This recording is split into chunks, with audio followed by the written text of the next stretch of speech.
On va maintenant revenir à une échelle plus modeste, nationale, mais en revanche qui est toujours centrée sur l'idée de passage à l'échelle un petit peu, avec Claudio Simili, qui est donc directeur, pardon, non pas directeur, mais directeur de projet, voilà, à la direction du numérique pour l'éducation. J'allais dire directeur du numérique pour l'éducation, mais Non, non, j'anticipe peut-être un tout petit peu. c'est de la science-fiction.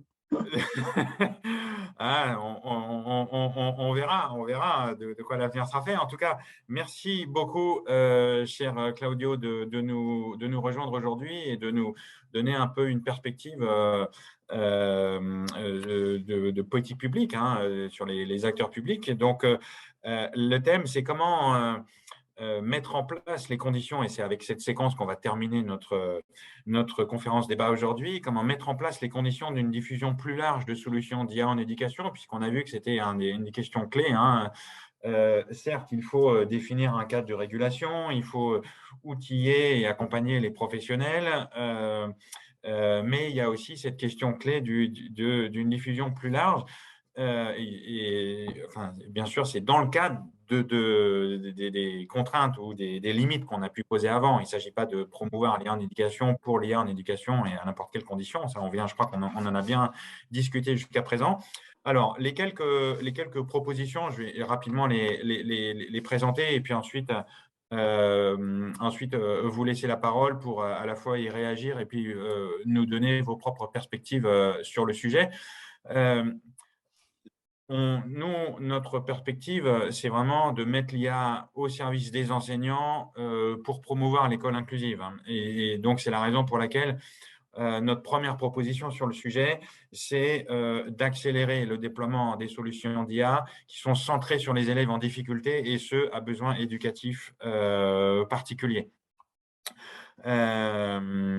Et donc ça, c'est le quitte et avec l'idée que ce qu'on pourra déployer au service de ces élèves pourra ensuite servir plus largement pour les autres publics, même si là, on parle déjà de quasiment 20% des élèves. Donc, ce qu'on propose, c'est de concevoir, rédiger, lancer un ensemble d'appels à projets qui devront répondre à plusieurs critères, distinguer précisément les différents besoins spécifiques des élèves selon les difficultés particulières qui sont les leurs, auxquelles les projets souhaiteront répondre, sécuriser les destinataires des données amenées à être recueillies en fonction de leur sensibilité. Ensuite, par exemple, ce qui concerne les données de santé, qui sont une question clé pour ce type d'élèves, doivent être soumis à une confidentialité encore plus stricte. Et ça pose la question du respect du secret médical. Ensuite, indiquer dès le départ, dans tous les dispositifs et supports pédagogiques à développer grâce aux données collectées, une dimension inclusive aussi large que possible. Les adaptations destinées aux élèves à besoins spécifiques s'avérant, comme je viens de le dire, bien souvent profitables à tous les élèves. Et donc, ces appels à projets auraient pour finalité de développer de manière rigoureuse, scientifique, documentée, des outils d'aide au repérage de troubles d'apprentissage ou de besoins spécifiques, de façon à pouvoir orienter aussi précocement que possible les familles vers les équipes médicales, paramédicales appropriées, des outils d'aide à l'identification et à la compréhension du décrochage, des dispositifs de remédiation ou d'adaptation spécifiques, voilà, des dispositifs d'accompagnement, d'aide à la décision, de remotivation, mais aussi pour l'orientation, et des dispositifs d'analyse comportementale permettant d'identifier des compétences ou de décomposer des modes spécifiques de résolution de tâches chez un individu afin de rendre plus opérationnels et concrets les répertoires de compétences. Ça, c'est la première proposition. La deuxième proposition, c'est de mettre en place des laboratoires participatifs pour co-construire, et on a déjà beaucoup insisté sur l'intérêt de la co-construction, notamment pour intéresser les enseignants, une méthode IA et de méthodes et d'outils pédagogiques. Donc, on a déjà le 110 bis qui se positionne un peu comme un espace ouvert de partage et d'expérimentation. La DNE développe aussi un écosystème d'incubateurs académiques. Dans le cadre du PIA2, le projet IFRAN a permis le développement de projets dans plus de 300 écoles. Mais notre proposition vise à accélérer ce mouvement en encourageant la mise en place d'écoles laboratoires, ce qu'on appelle des Learning Labs, qui mettent mettre en place une ou plusieurs écoles laboratoires pouvant servir de pôle d'appui spécifique au thème de l'IA et diffuser les outils pour multiplier les démarches et expérimentations locales, notamment dans des écoles de type Lab School dans ce domaine. La troisième proposition, c'est de consolider un réseau de recherche consacré à l'IA en éducation et constituer un pôle de compétitivité dédié.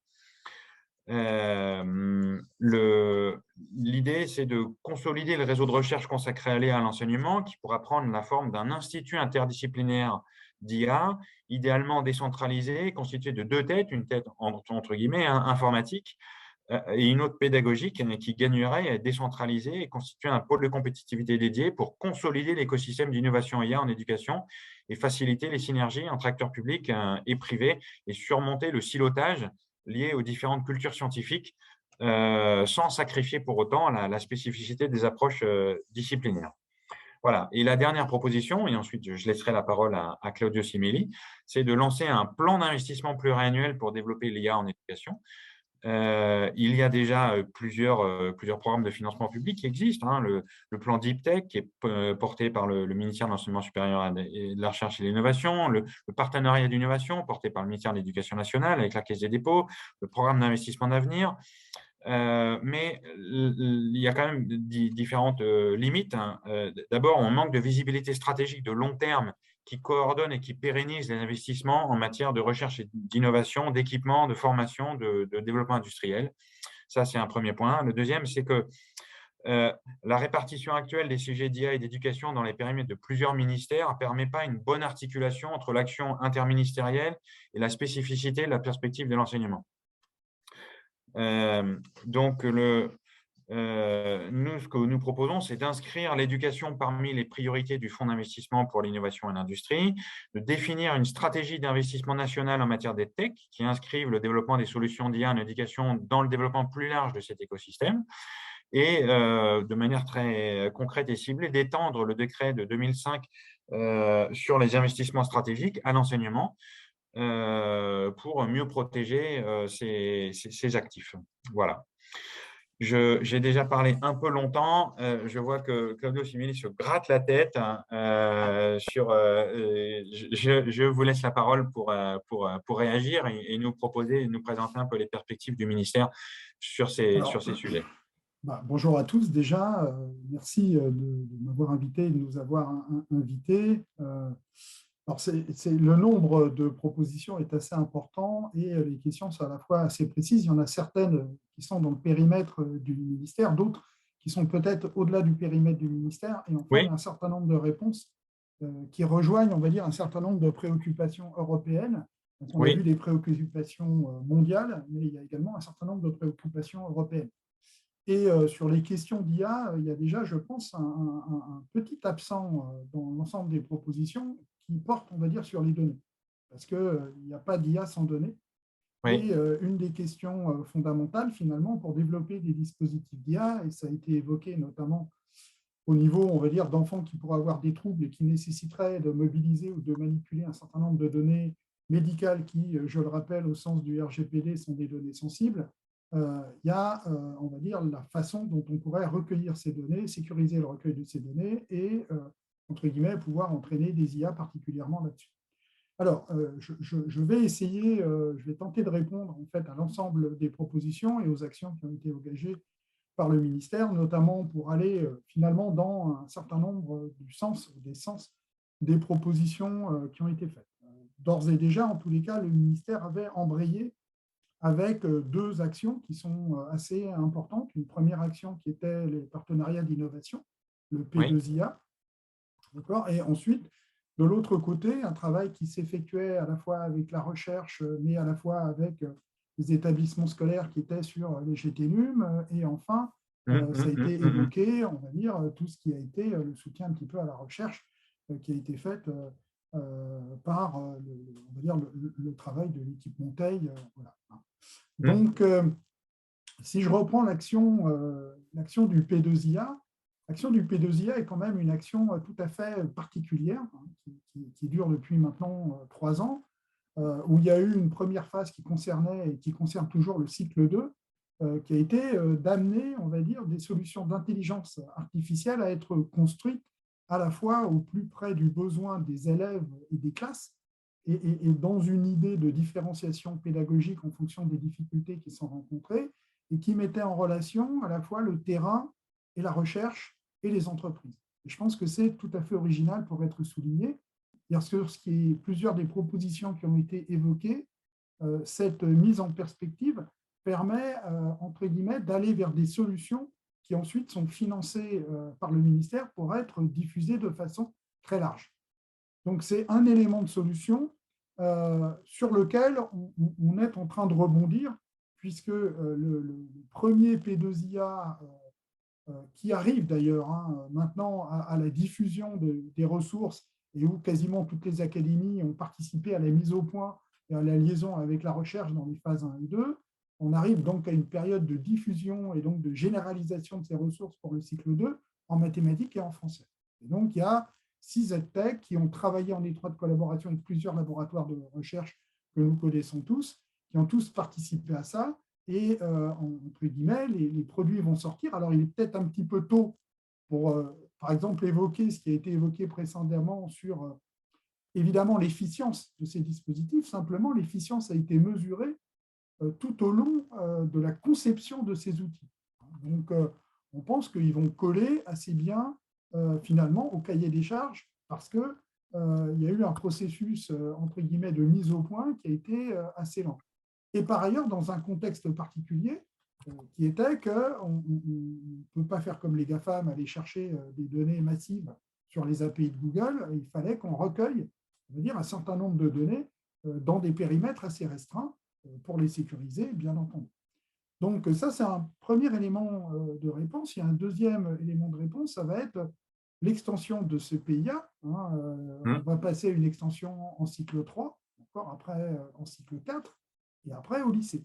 Donc, c'est une méthodologie qui nous permet de déployer, de diffuser des solutions produites par les EdTech en collaboration avec la recherche et au plus près des besoins du terrain qui peuvent être utilisées en maximisant la différenciation pédagogique et en laissant, bien sûr, le contrôle aux enseignants. Parce que toute une question, elle est aussi dans le fait de l'intervention et des enseignants.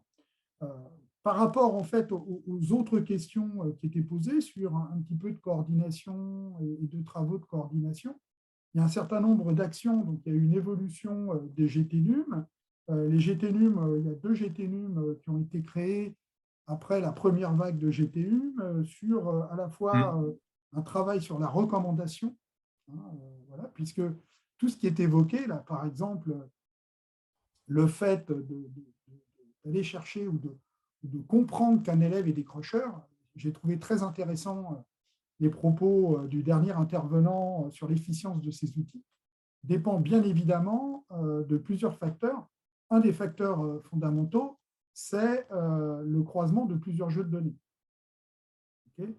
Et une des questions, c'est comment peut-on croiser ces jeux de données et avec quelle efficience peut-on entraîner des modèles. Il existe dans plusieurs universités françaises, plusieurs travaux d'ailleurs qui ont vu le jour, qui sont des travaux plutôt proches du coaching. Aujourd'hui, dans l'éducation, on est quand même à mal pour sortir ce genre de travaux parce que derrière, il y a aussi un niveau d'acceptation au niveau des enseignants et des chefs d'établissement. Et je vois qu'il y a Claude Tran en ligne, ce n'est pas lui qui a été chef d'établissement, qui me contredira en disant qu'un certain nombre de chefs d'établissement savent déjà à peu près très bien quels sont les élèves qui sont en phase de décrochage. La question n'est peut-être pas, par exemple, par rapport à une question qui est posée, de voir qu'un élève est en train de décrocher. Globalement, il y a des signes avant-coureurs qui sont remontés par les équipes éducatives, par les profs principaux, par différents enseignants, qui sont des très bons indicateurs pour le décrochage. J'ai envie de dire où l'intelligence artificielle peut avoir un intérêt, c'est dans la phase avant. C'est-à-dire quand il y a des dérapages qui ont lieu, qui peuvent avoir lieu, des micro-décrochages sur certaines disciplines ou sur certaines actions qui peuvent peut-être se découvrir en croisant plusieurs jeux de données. Et toute la sensibilité est là. c'est la capacité de croiser ces jeux de données. Alors, je vais prendre un exemple. Hein. Les jeux de données qui peuvent être croisés peuvent être liés aux absences, au Mhm. retard, certes, c'est basique, aux notes, bien sûr, aux appréciations, bien sûr, et par exemple à la procrastination. C'est-à-dire, Ouais. il y a des moments, il y a des évaluations, et donc il y a des données type cahier de texte, et il y a de l'activité numérique de l'élève. Comment est-ce qu'on croise l'ensemble de ces données?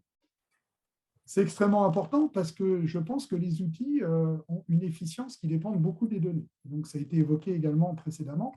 Okay, si on a du mal à savoir comment l'algorithme se construit, puisque finalement, l'intelligence artificielle, c'est un algorithme qui va se construire au travers, on va dire, de la phase d'entraînement, la plupart du temps.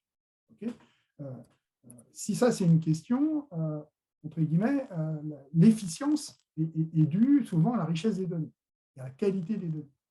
Et donc, pour travailler efficacement sur un certain nombre de sujets que vous avez évoqués, il y a la question des données qui devient fondamentale et de recueillir les données. Ce n'est Mhm. pas une façon de botter en touche, c'était aussi une façon d'introduire le Oui. travail d'un GTNUM comme celui qui va travailler sur la recommandation. Et Mhm. donc, ce n'est pas uniquement pour travailler sur les questions qui vont être liées au décrochage, c'est pour tout type de recommandation. Parce que derrière ça, il y a aussi un côté éthique que je rappellerai, qui est tout simplement, c'est est-ce qu'à partir du moment où on est susceptible de faire des recommandations directes ou de faire des recommandations managées par les enseignants, est-ce qu'on ne va pas, par exemple, fausser le jugement de l'enseignant? C'est-à-dire que dès qu'un enseignant a une formation sur une recommandation par rapport à un élève, par exemple par rapport à l'orientation, est-ce que ça, c'est quelque chose qui est susceptible soit d'asseoir, entre guillemets, son opinion, soit de fausser un petit peu son opinion en faisant confiance de façon relativement aveugle au résultat de l'algorithme. Donc ça, c'est une véritable question éthique. Et d'ailleurs, on s'est doté d'un comité d'éthique de la donnée, plus que sur Mhm. l'intelligence artificielle, pour réfléchir à ça, parce qu'on est convaincu que les questions qui vont porter sur le résultat de la recommandation sont liées très fortement aux données et au biais des données, ou alors à la difficulté de croiser plusieurs données. Ensuite, il y a un GTNUM qui est parti sur l'interaction. Parce qu'effectivement, dans l'utilisation de l'intelligence artificielle, il y a beaucoup de choses qui sont liées aussi à l'interaction homme-machine, et sur la façon dont cette interaction est un informateur, on peut donner des informations sur la façon dont les interfaces sont utilisées et dont on peut mettre les interfaces au mieux à disposition des élèves dans les situations d'apprentissage. Ça peut revenir à des questions de recommandation. Enfin, il y a un certain nombre d'appels à projets qui sont sortis dans le cadre de l'accélération ou des différentes stratégies d'accélération. On a sorti des challenges innovation, et donc dont il y a eu un certain nombre de réponses qui portaient également sur l'intelligence artificielle. Alors après, dans les questions qui étaient posées, il y a des questions qui portent sur la façon dont tout ça est managé. Si je ne m'abuse, voilà, il y a alors l'ensemble des dispositifs associent bien sûr des possibilités de financement qui peuvent être données, par exemple, aujourd'hui par la stratégie d'accélération, et puis on l'évoquera peut-être par le plan d'équipement pour la recherche, notamment pour ce qui va concerner, par exemple, l'entrepôt de données d'éducation, qu'on appelait l'éducation data hub, mais on est en train de franciser l'appellation, donc c'est plutôt un entrepôt de données d'éducation, et donc qui va être lancé dans le cadre du plan d'équipement par la recherche et dont la maîtrise d'ouvrage est confiée, entre guillemets, à l'INRIA.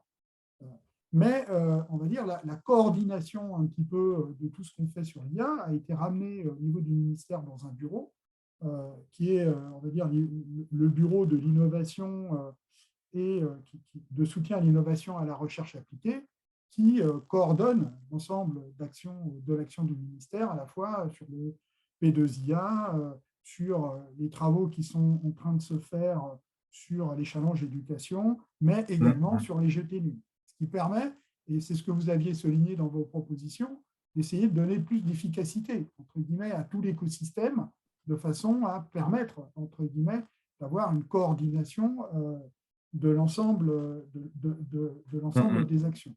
Tout ça, bien sûr, avec ce dont se sont dotés l'ensemble des ministères, qui est le fait de se doter pour chaque ministère d'un administrateur ministériel des données, et finalement qui va agir aussi sur l'ouverture des codes, qui a pour responsabilité de travailler sur l'ouverture des données et sur la circulation des données.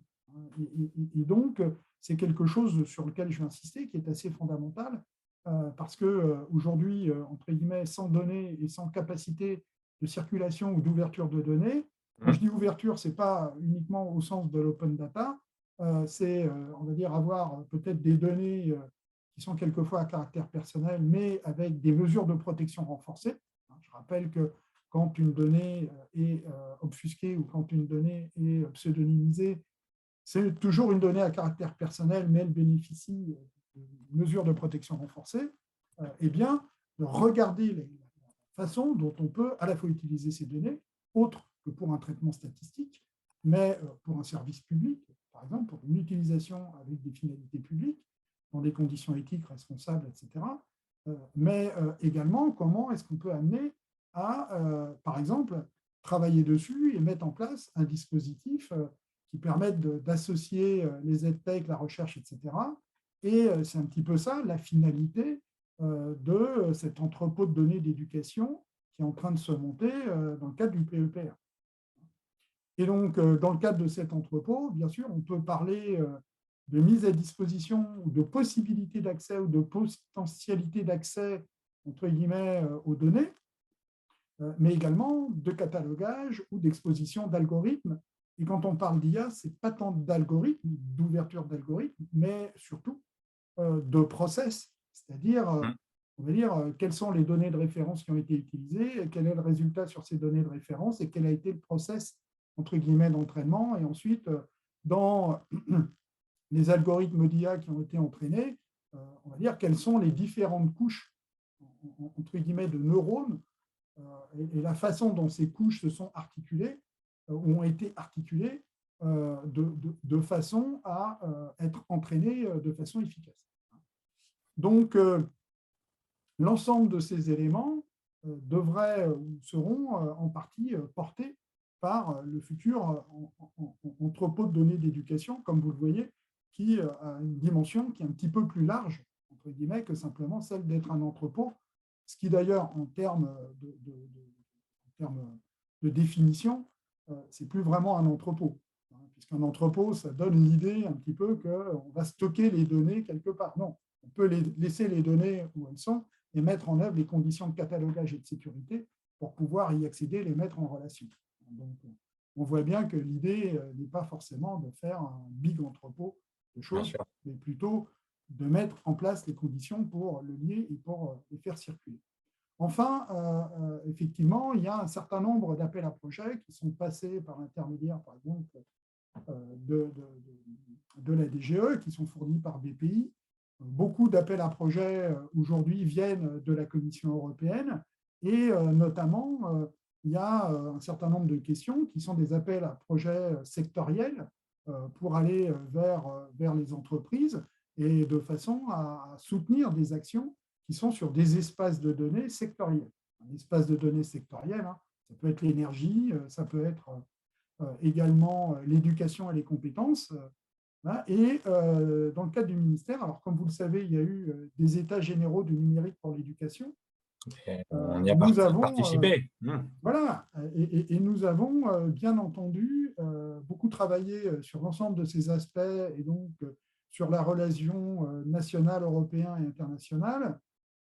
Et un certain nombre d'actions ont prévu déjà tout ce que je suis en train d'évoquer avec vous, notamment la question, entre guillemets, de la gouvernance des données. Donc, on a évoqué l'AMDAC, un bureau, mais également, il y a un comité de la donnée au niveau du ministère qui est présidé par la secrétaire générale, donc pour vous dire quelle est l'importance et le niveau d'importance qu'on y donne, et également anticiper ce qui allait se passer un petit peu au niveau européen, au travers notamment du projet qui était GaiaX, qui est un projet de souveraineté, entre guillemets, au niveau de la donnée et de la donnée au service, entre guillemets, de l'intelligence artificielle. Alors, très souvent, il y a une mauvaise vision de ce que pouvait être Gaia-X. Ce n'est pas faire un méta-cloud, hein. C'est de mettre en œuvre au niveau sectoriel un certain nombre de règles qui garantissent à la fois l'éthique de l'utilisation des données, mais également et surtout la souveraineté et les conditions de circulation des données pour que, entre guillemets, en Europe, on n'ait pas un retard technologique important et qu'on puisse valoriser la donnée dans des conditions qui conviennent à un cadre européen. Donc, on va dire, c'est pas une infrastructure en tant que telle, c'est les conditions et c'est les règles qui permettent à cette infrastructure de fonctionner. Et parallèlement, donc, il y a des appels à projets de la Commission européenne qui se font et ces appels à projets de la Commission européenne permettent aux pays, comme la France, par l'intermédiaire de BPI, de faire des appels à projets, on va dire, qui sont des appels à projets qui visent à renforcer les différents secteurs et de financer, entre guillemets, la création de ces espaces de données. Eh bien, on a créé, à la suite de tout ce travail qui s'est fait dans les États généraux, un groupe de travail France au sein, entre guillemets, de la délégation qui avait été donnée en France au CIGREF pour monter le Hub France, des groupes de travail qui allaient fonctionner dans le cadre de tous ces aspects européens. Et ce groupe de travail, à laquelle d'ailleurs Déborah qui est là participe, réunit l'ensemble des associations des EdTech françaises, est coordonné à la fois par le ministère et France Éducation Internationale, qui est notre opérateur à l'international, et en relation avec le CIGREF, l'Académie des technologies, et également le pôle systématique. Et donc, le fait d'associer l'ensemble des associations des EdTech françaises, plus d'autres opérateurs de l'État comme l'ONICEP, l'INRIA, plusieurs grandes universités, a permis, on va dire, de dégager un certain nombre d'axes prioritaires qui nous ont permis, qui ont permis la création d'une association qui s'appelle Prometheus X et qui va essayer de développer la première infrastructure de circulation des données et de travailler au niveau européen pour là porter une sorte de lead sur ce qu'on pourrait faire avec les autres pays dans le domaine de l'éducation, de la formation tout au long de la vie et des compétences pour faciliter à la fois la circulation des données dans un cadre souverain, éthique, et permettre l'émergence de solutions à base d'intelligence artificielle permettant de couvrir, on va dire, l'ensemble de notre secteur. Voilà un petit peu brossé très rapidement l'ensemble des actions qui ont été engagées. Alors, très rapidement, je ne sais pas, mais brosser l'ensemble des actions qui ont été engagées en s'appuyant, d'ailleurs pour partie, sur des éléments de recommandation que vous aviez faits, puisque effectivement, ça a été exposé, publié, et ça a eu un retour très intéressant.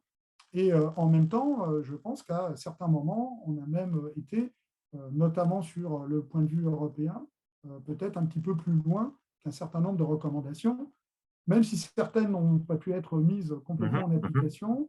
En tous les cas, notre intention était bel et bien de travailler très fortement sur ce domaine. Alors, dire simplement que dans les travaux qu'on est en train d'engager, bien sûr, on n'est pas tout seul. Ça va aussi avec une évolution et peut-être une évolution de la stratégie du numérique pour l'éducation, dans lequel la donnée est quelque chose, et la valorisation de la donnée est quelque chose de fondamental, mais au travers de la valorisation de la donnée, il y a également la façon de la faire circuler, et donc où les notions d'interopérabilité vont devenir quelque chose de fondamental dans les années à venir, d'ores et déjà aujourd'hui. D'accord. Ben, un très grand merci, Claudio, pour effectivement ce panorama très complet et en même temps très synthétique de ce que vous faites. Je vois que l'heure tourne, donc je pense qu'on n'a pas beaucoup de temps pour un échange de questions. Je dirais, voilà, on est donc comment cette conférence débat s'inscrit dans le cadre des États généraux de la transition inclusive, comment mettre la transition écologique et numérique au service de l'inclusion, et notamment dans une perspective de nourrir le débat public pour le prochain quinquennat. Donc, notre dernière question serait peut-être un peu celle-là, c'est si vous aviez une recommandation un projet particulier qui vous tenait à cœur pour promouvoir l'IA en éducation au service des enseignants pour faire réussir l'école inclusive. Si vous avez une idée, quelle serait-elle pour Il y a le… 3 idées. Ouais. Valoriser les données, Oui, valoriser les oui, données, oui, oui, oui, interopérabilité, voilà, oui. et ouvrir les datasets et les algorithmes. Ouvrir, ça veut dire quoi? Eh ben, que ce soit des choses qui soient libres et ouvertes. D'accord. OK. Un peu comme le logiciel libre, c'est ça? C'est ça. C'est ça. OK, OK, très bien. Notamment les L'algorithme libre. process. C'est-à-dire que dans le domaine de l'IA, j'irai au-delà de l'algorithme libre, parce qu'on va dire, rien ne ressemble plus à un réseau de neurones non entraînés qu'à un autre réseau de neurones non entraînés. Mhm, mhm. La question, c'est plutôt le process. Oui, oui, oui. OK. C'est qu'on ait des process transparents et qu'on puisse les reproduire. OK. Bon, eh bien, c'est sur des paroles très sages et ces belles recommandations que nous allons nous arrêter. Encore un immense merci, Claudio, pour votre temps et pour cet échange. Nous allons, de notre côté, enrichir le livre blanc avec les propos et les discussions d'aujourd'hui et puis le republier dans quelques jours. Je rappelle que cette conférence sera dès les prochains jours en replay audio et vidéo sur les réseaux sociaux, sur le site le plus important et des États généraux. Voilà. Merci Claudio Simelli. Bonne continuation à vous et ben, sans doute à très bientôt. À très bientôt. Merci beaucoup. Merci. Au revoir. Au revoir. Merci. Au revoir.